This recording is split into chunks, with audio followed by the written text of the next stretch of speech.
You're listening to the Hidden Killers podcast. This is the Hidden Killers podcast with Tony Bruschi. Alexandra Kazarian is joining us right now. She's one of the nation's best criminal defense attorneys with Garagos and Garagos. We're going to be talking about the Lori Daybell trial that is about to begin the process of next week. Jury selection starting on the 3rd. And this is an interesting case, especially when it comes to jury selection, because this is not a normal human being that believes normal human being things. And it's gotta be one of those things where the attorneys are going to have their work cut out for them, trying to figure out how to get jurors that will be non-prejudicial against Lori Daybell.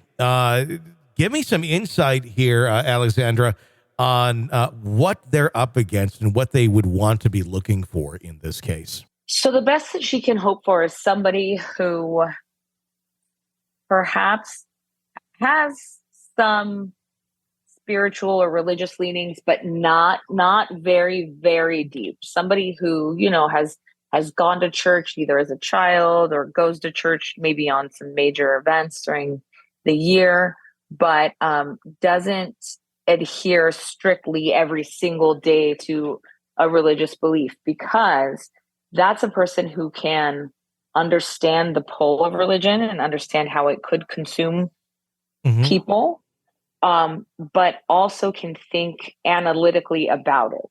And we're gonna start running into a theme here on these on my appearances, because this is going to be your classic not guilty by reason of insanity case. And it actually does follow the law, at least in California. Every state may have different details, specific details about how it can be pleaded to the jury.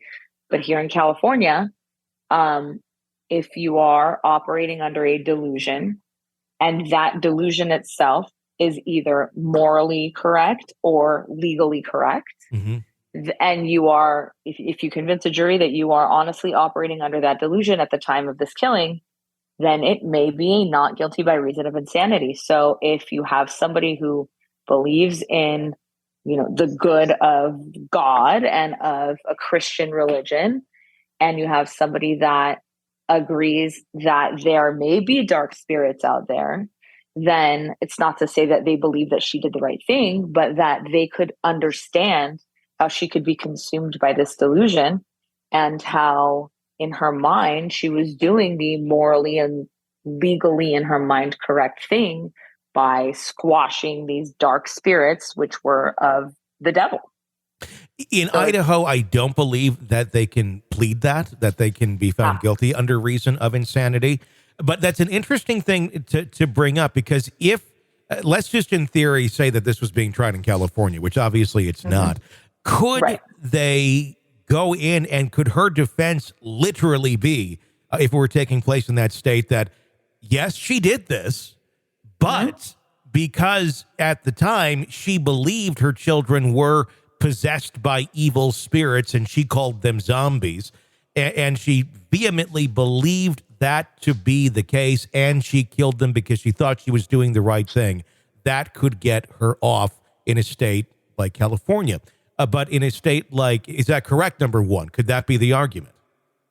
Yeah, that is exactly the argument. But in a state like Idaho, where that does not exist, is this then just, because I can't imagine they're going to go in and say, yes, she did this and she believed that she was doing the right thing.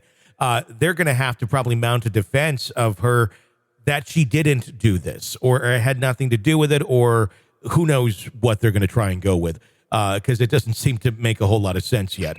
So this is what would happen. So even if they don't have a straight not guilty by reason of insanity, you're always going to have a competency argument. You're going to have an argument to the jury that even if she did this, at the time she did it, she wasn't competent. And so you don't treat people who are mentally incompetent the same way that you treat somebody who just makes a decision to do this kind of a crime. And so that takes you to the mental health side of cases instead of the incarceration in a prison. You still go away. They don't open the door and let you out. You still go away.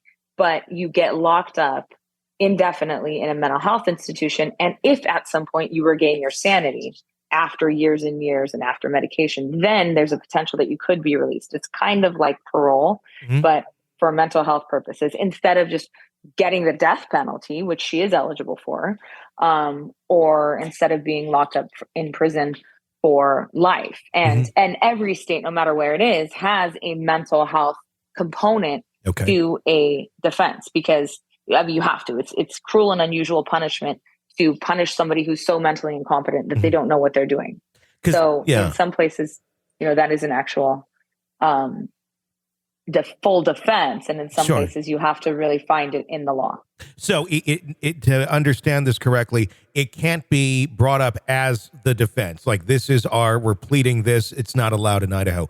But in the end, it could be viewed that way in terms of a verdict. Is that what I'm understanding? Where once enough is played out here and her arguments are made, they could look at this and go, not guilty by reason of insanity, even though that's not what was being pled? Right. It would just be not guilty, because competency is an element of the crime. You have to be competent and understand what you're doing. It's a specific intent crime. You have to know what you're doing. You have to have intended to do that. And so if you are so mentally incompetent that you can't actually form the intent, then it could be a defense. The fact that her trial has been delayed now, I believe 2 or 3 times, because of mental health competency issues, I'm assuming that plays into her own good or existence, if you will, going forward to show, if in fact it goes that way, that look, this woman, we had to delay this already 2 or 3 times because we didn't deem her competent, but now we finally did, as far as going down that road. Yeah, and there's a long history here of mental health issues that they can argue didn't just start the day after she decided to kill her children. And when somebody is deemed incompetent in court, or when there's a doubt declared, what happens is the lawyer for that defendant asks the court to declare a doubt as to the competency of the person. When that happens, then there's a state appointed doctor. There's appointed doctors that work both with the prosecution and with the defense. And they both interview them. They both look at the evidence that they have as to the mental health. And if both sides come to an agreement that this person is not competent, then proceedings are suspended. And so it's not a matter of the defense trying to convince the court that she's incompetent. Once you declare that doubt as to the competency, then the system kind of takes over, and it's not up to the defense to prove it to anybody. It's the appointed doctors deciding whether this is an issue or not.